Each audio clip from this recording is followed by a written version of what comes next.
Kalau kita baca Bapak Ibu hadis Rasulullah Shallallahu Alaihi Wasallam, barang siapa yang berkata-kata ketika imam sedang berkhutbah, maka sia-sialah pahala Jumatmu. Hadis yang kedua, barang siapa yang bermain-main kerikil, kata Rasulullah, ketika imam sedang berkhutbah, main kerikil Bapak Ibu, maka dia sama seperti keledai.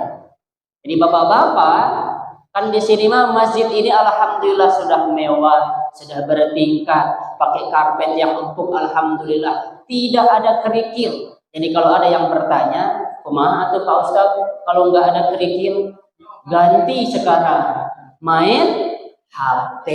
Jadi sekarang barang siapa yang main HP ketika imam sedang berkhutbah, maka orang tersebut sama seperti keledai. Itu kata Rasulullah. Faktanya apa? Banyak bapak-bapak yang ketika imam sedang berkhutbah masih banyak yang ngobrol, bahkan sambil merokok di luar. Saya lihat soalnya bro. Dan saran saya kepada muazin, para muazin, ya, nanti saran saya mudah-mudahan Jumat depan dipraktekkan Bapak Ibu. Kenapa jamaah bapak-bapak ketika di hari Jumat mereka ngobrol? Bisa jadi mereka tidak tahu hadisnya.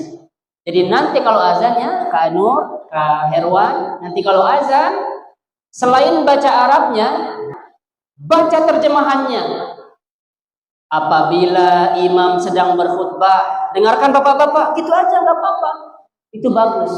Apabila imam sedang berkhutbah, bapak-bapak masih ngobrol, sia-sia pahala Jumat bapak, gitu aja.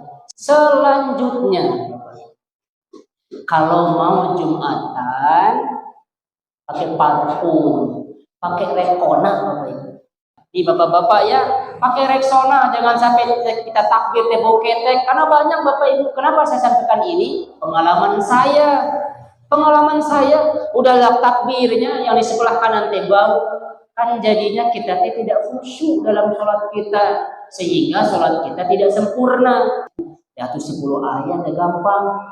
Alhamdulillahilladzi anzala ala abdihil kitaba wa lam yaj'al lahu 'iwaja. Apa? Qayyiman liyunzira ba'san syadidan min ladunhu wa yubashshiral mu'minin. Jangan dipaksain kalau napasnya habis. Udah sampai di sana aja. Wa yubashshiral mu'minina alladzina ya'maluna as-solihati anna lahum ajran hasana makithina fihi abada. Yang belum hafal, saran saya hafalin. Assalamualaikum warahmatullahi wabarakatuh.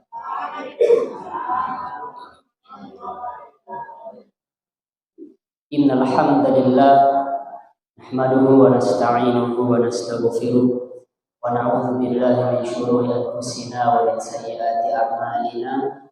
May yahdihillahu fala mudilla lahu wa may yudlil fala hadiya lahu. Asyhadu an la ilaha illallah wahdahu la syarika lahu wa asyhadu anna Muhammadan 'abduhu wa rasuluh. Allahumma shalli ala sayyidina Muhammad wa ala ali sayyidina Muhammad. Para hadirin yang dirahmati Allah Subhanahu wa taala, kita bersyukur kepada Allah karena sampai saat ini kita masih diberikan kesempatan, sehingga dengan kesempatan tersebut kita dapat hadir di majlis ilmu.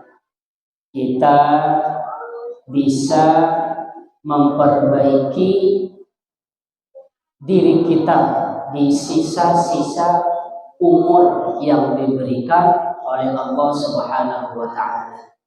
Jadi kita yang ada di sini harusnya bersyukur Bapak Ibu. Kenapa? Karena tidak semua orang yang bisa datang ke majelis ilmu.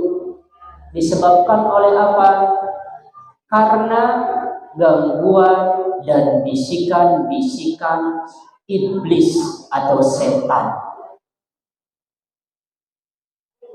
Para hadirin yang dirahmati Allah Subhanahu wa taala. Jadi iblis mah Bapak Ibu atau setan tidak akan ridho kalau kita datang ke majelis ilmu. Jadi kalau setan mah sudah mengikrarkan dirinya, sudah mendedikasikan dirinya, seluruh umurnya digunakan untuk menyesatkan manusia. Setiap orang yang ada di sini, baik dari kalangan jamaah, ustaz, gus, tuan guru, atau habib, semuanya pasti setan menyertai mereka. Kita juga yang ada di sini, setan menyertai kita Bapak Ibu. Nah itu ya, sekali lagi kita bersyukur karena Allah memberikan kita pertolongan sehingga kita bisa hadir di majelis ilmu. Para hadirin yang dirahmati Allah Subhanahu wa taala, di antara iblis-iblis tersebut, mereka ini gerombolan-gerombolannya, mereka ada tugas masing-masing.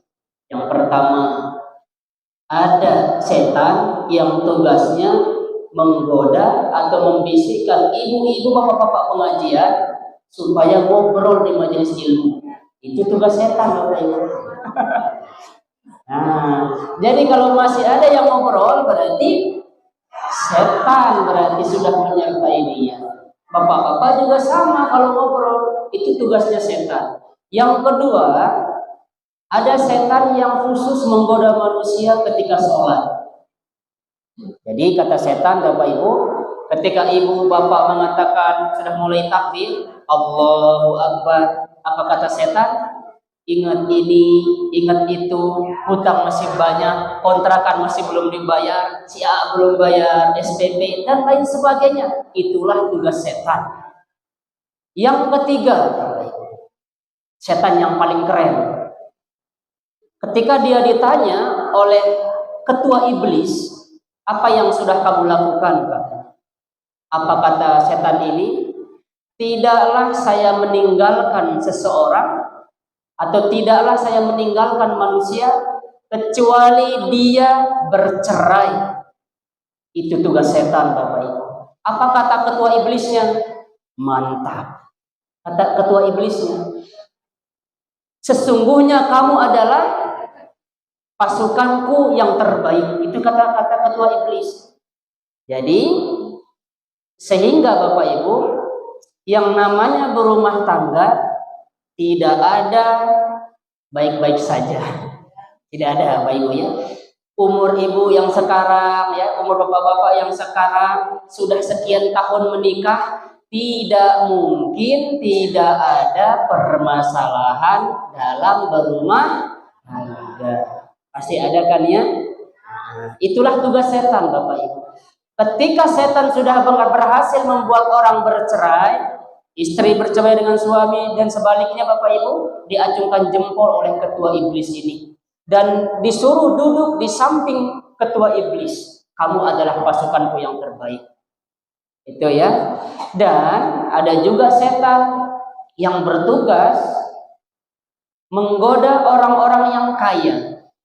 Orang yang kaya yang tadinya dia mau bersedekah, nggak jadi. Kenapa nggak jadi? Apa kata setan? Nanti harta kamu habis, uangnya sudah segitu-gitunya, masa dipakai untuk sedekah? Itu kata setan. Sehingga yang tadinya orang yang mau sedekah nggak jadi bersedekah. Paham sampai di sini Bapak Ibu?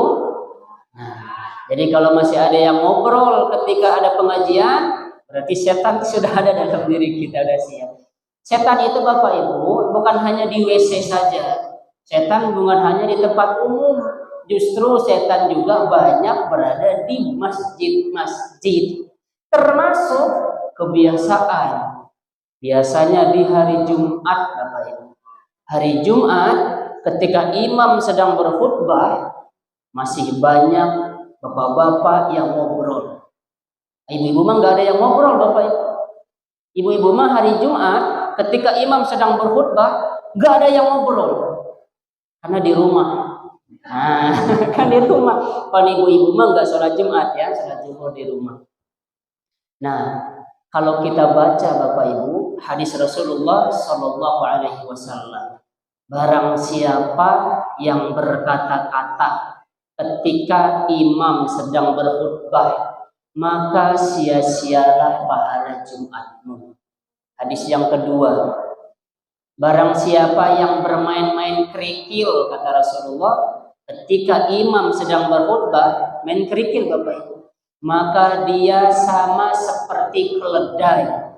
Jadi bapak-bapak, kan di sini mah masjid ini alhamdulillah sudah mewah, sudah bertingkat, pakai karpet yang empuk, alhamdulillah, tidak ada kerikil. Jadi kalau ada yang bertanya, kumaha atau Pak Ustadz, kalau nggak ada kerikil, ganti sekarang main HP. Jadi sekarang barang siapa yang main HP ketika imam sedang berkhutbah, maka orang tersebut sama seperti keledai. Itu kata Rasulullah.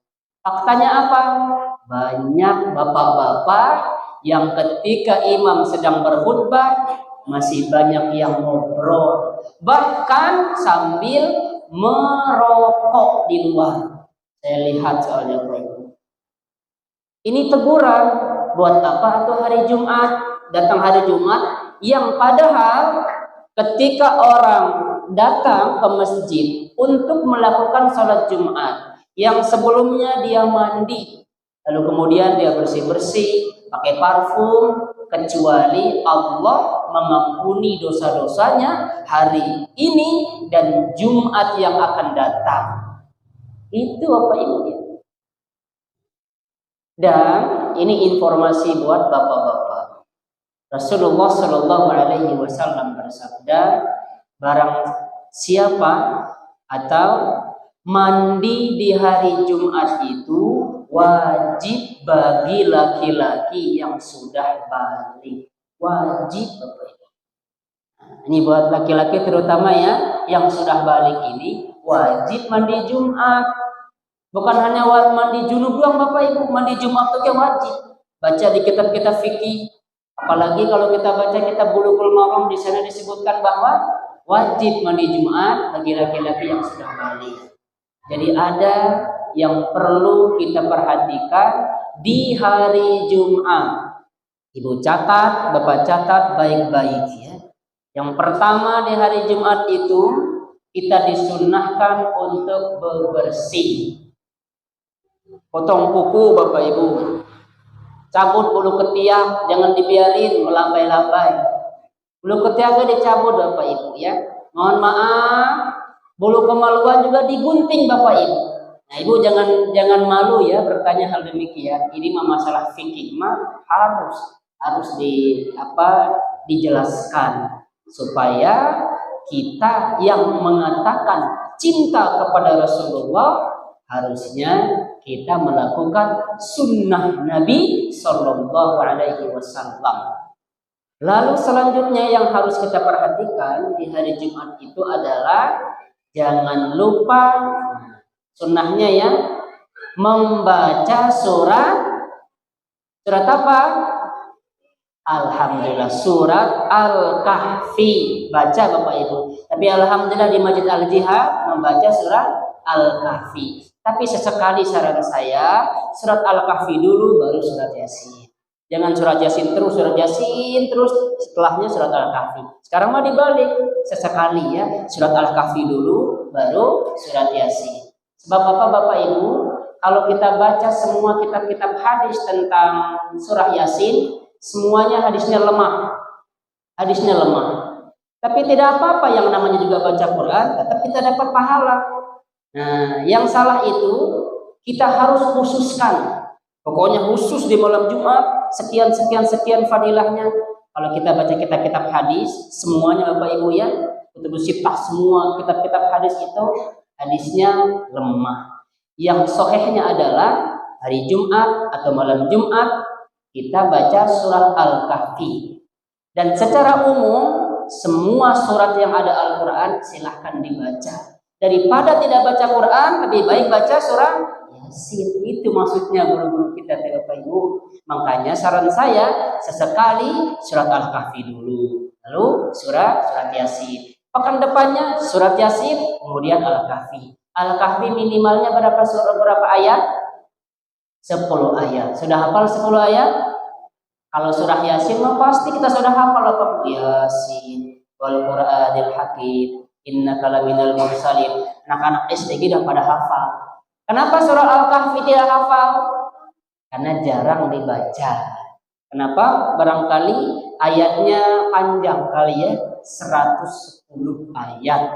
Nah, jadi saran saya baca juga surah Al-Kahfi yang alhamdulillah sudah dipraktekkan di Masjid Al-Jihad. Alhamdulillah ya. Ibu kalau hafal 10 ayat ini, insya Allah ibu akan terbebas dari fitnah Dajjal. Jadi kalau orang yang hafal surah Al-Kahfi 1 ayat 1 sampai 10, baik di awal ataupun di akhir, dia akan selamat dari fitnah Dajjal. Ibu jangan kira Dajjal ini orang yang biasa-biasa. Dajjal ini Bapak Ibu, kalau dia katakan hujan, pasti turun hujan. Kalau yang dia lewati itu tanah yang tandus, pasti setelah dia lewat dia katakan subur, maka tanah itu akan menjadi subur. Tumbuhlah pepohonan, sayur-sayuran, buah-buahan. Itu fitnah Dajjal Bapak Ibu. Yang di tangan kanannya terlihat air, yang di tangan kirinya terlihat api, padahal sebaliknya. Tetapi orang yang membaca, yang hafal surat Al-Kahfi, dia akan tahu yang air yang di sebelah kanannya ini ternyata api. Api yang di sebelah kirinya ternyata air. Akan kelihatan nanti Bapak Ibu Dajjal. Tapi sebelum datangnya Dajjal, ada namanya Ya'juj, ada namanya Ma'juj Bapak Ibu. Itu semua fitnah-fitnah sebelum hari kiamat luar biasa Bapak Ibu. Oleh karenanya orang yang suka baca Al-Quran, orang yang hafal Al-Kahfi dari ayat 1 sampai 10, dia akan ketahui nanti itu adalah Dajjal. Sebelum hari kiamat hari apa Bapak Ibu? Hari Jumat. Tapi Jumat yang mana kita tidak tahu. Oleh karenanya bapak-bapak sebelum mati perbaiki dirinya. Kalau di hari Jumat jangan main HP. Kalau di hari Jumat jangan ngobrol kalau imam sedang berkhutbah. Termasuk setan sudah memperdayai manusia adalah di hari Jumat itu ketika sholat masih ada yang nguap. Wah, coba itu. Dan nguapannya ini bunyi lagi Bapak Ibu. Allahu Akbar, imam baca Alhamdulillahi Rabbil Alamin. Kata imam, langsung dari belakang pinggir saya aja Bu ya, karena saya sering soalnya. Wah, gitu. Nggak boleh, itu teh ngeganggu namanya. Nggak ada adabnya itu teh Bapak Ibu. Padahal ada larangan dari Rasulullah SAW. Apa kata Rasulullah? Kalau kalian sholat sementara kalian ingin menguap, harusnya kalian tahan semampu kalian, kata Rasulullah. Jangan seenaknya udah mentang-mentang ngantuk ya langsung buah aja. Bagaimana kalau subuh Bapak Ibu? Subuh, innalillahi wa inna ilaihi raji'un Bapak Ibu. Nafas ini luar biasa, ini harumnya luar biasa Bapak Ibu ya. Kalau pagi-pagi nih subuh nih ya, subuh Allahu Akbar. Kan biasa tuh banyak yang ngantuk ya, kadang banyak buat ngeri bisa Bapak Ibu. Bau banget teh, nafasnya bau banget. Bau Bapak Ibu, akhirnya makanya kata Rasulullah sudah mengantisipasi. Rasulullah sudah mengantisipasi kalau mau menguap, tahan ya, ditahan uapnya itu. Kalau tidak bisa ditahan, pakai tangan. Jangan dibiarkan begitu saja Bapak Ibu ya menguapnya, jangan. Apalagi bunyi, aduh. Itu ketika kita sholat, ya Bapak Ibu berarti sholat kita tidak sempurna. Sekali lagi ya, bapak-bapak di hari Jumat, kalau imam sedang berkhutbah, maka diam supaya mendapat pahala. Jangan main HP supaya tidak seperti keledai.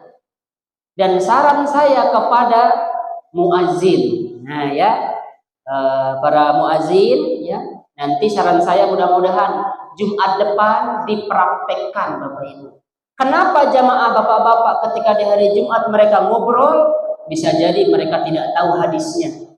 Jadi nanti kalau azannya, Kak Nur, Kak Herwan, nanti kalau azan, selain baca Arabnya, nah kan selain baca ya masyaallah muslimin wal jamaah mu'minin rahimakumullah, ruya Nabi radhiyallahu anhu Nabi sallallahu alaihi wasallam qala idza kunta li sahibika fi yaumil jumu'ah wa limamu yaqtu tasifullah, misalnya kalau sudah baca Arabnya, baca terjemahannya. Apabila imam sedang berkhutbah, dengarkan bapak-bapak, gitu aja nggak apa-apa, itu bagus. Apabila imam sedang berkhutbah, bapak-bapak masih ngobrol, sia-sia pahala Jumat bapak, gitu aja. Sia-sia pahala Jumat para hadirin yang ada di sini. Atau hadis Rasulullah SAW, beliau mengatakan, barang siapa yang main HP, gitu ya, nih muazin, barang siapa yang main HP, maka Rasulullah mengibaratkan dia seperti keledai. Oleh karena itu sebelum saya azan, sebelum imam berkhutbah, HP-nya tolong dimatikan dulu untuk 20 menit. Nah, khutbah mati Bapak Ibu maksimal 20 menit maksimal. Kalau ada yang 30 menit, mungkin di masjid-masjid besar ya. Kalau di sini ada khutbah 30 menit, nanti makmumnya ya kesel, apalagi kalau khutbah Bapak Ibu suaranya ya alhamdulillahirabbil alamin. Kecil suaranya Bapak Ibu. Padahal Rasulullah kalau khutbah, Rasulullah nih ya, Rasulullah kalau khutbah suara beliau lantang, pipi beliau merah, seakan-akan beliau itu seperti panglima yang mengarahkan pasukan untuk berperang. Itu kalau khutbah teh harus menggelegar supaya orang-orang yang ngantuk kaget Bapak Ibu, orang-orang yang ngantuk ini bangun dari ngantuknya. Itu sunnahnya kalau khutbah, bukan berbisik-bisik. Nah, itu ya. Kalau baca hadis mah begitu. Sekali lagi ya, mudah-mudahan pekan depan yang azan terjemahkan ke dalam bahasa Indonesia. Dua ya. Pertama, barang siapa yang berkata-kata berbisik-bisik kepada temannya ketika imam sedang berkhutbah, maka sia-sialah pahala Jumatmu. Jadi kalau Bapak yang ada di Masjid Al-Jihad, kalau tidak mau pahalanya sia-sia, diam, dengarkan khotib yang sedang berkhutbah. Barang siapa yang bermain HP, maka dia seperti keledai. Kalau Bapak tidak mau seperti keledai, diam, jangan main HP. Ya, saran saya, mudah-mudahan pekan depan diaplikasikan. Tidak juga, yang penting saya sudah sampaikan. Gitu ya, kepada Bapak DKM nanti, Ketua Idaroh ya, teman saya, Ustaz Tajudin ya. Mudah-mudahan kita bisa mengaplikasikannya pekan depan. Selanjutnya, kalau mau Jumatan, pakai parfum, pakai Rexona, Bapak Ibu. Ibu tahu Rexona? Rexona, Ibu tahu Rexona? Terserah itu Bapak Ibu. Mau Rexona yang saset, mau Rexona yang apa ini? Botol gitu ya. Kita pakai semprot, mangga, pakai semprotnya. Terutama bapak-bapak ini mah kalau di sini mah setahu saya tidak ada ibu-ibu yang Jumatan. Walaupun boleh juga Jumatan, tapi kan lazimnya mah bapak-bapak yang Jumatan. Di bapak-bapak ya pakai Rexona, jangan sampai kita takbir tebok ketek. Karena banyak Bapak Ibu. Kenapa saya sampaikan ini? Pengalaman saya udah takbirnya yang di sebelah kanan tebau, kan jadinya kita tidak khusyuk dalam sholat kita, sehingga sholat kita tidak sempurna. Gara-gara siapa? Tetangga kiri dan kanan yang bawa ketek. Jadi sebelum ke masjid itu sudah siap Rexona kiri kanan, parfum dipakai.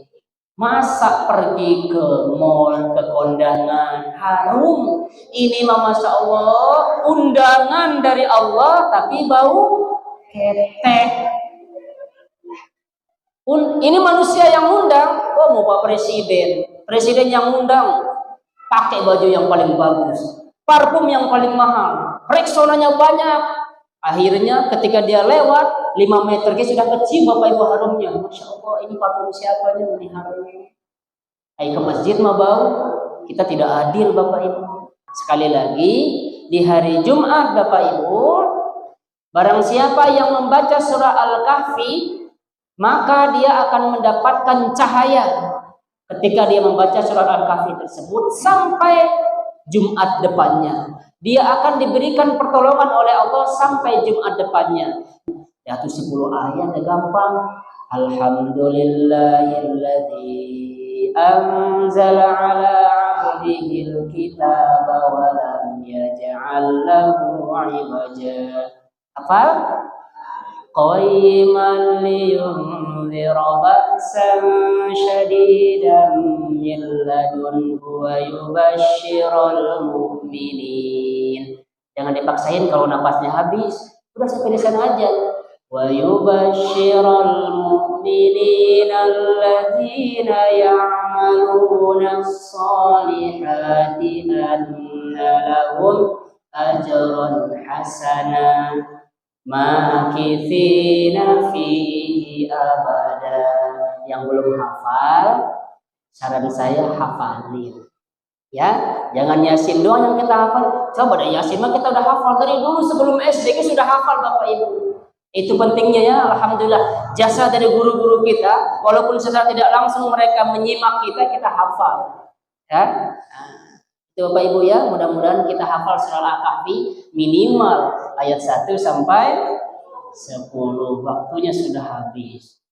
Terima kasih banyak, mudah-mudahan ini ada manfaatnya. Subhanakallahumma bihamdika asyhadu an la ilaha illa anta astaghfiruka wa atubu ilaik. Assalamualaikum warahmatullahi wabarakatuh.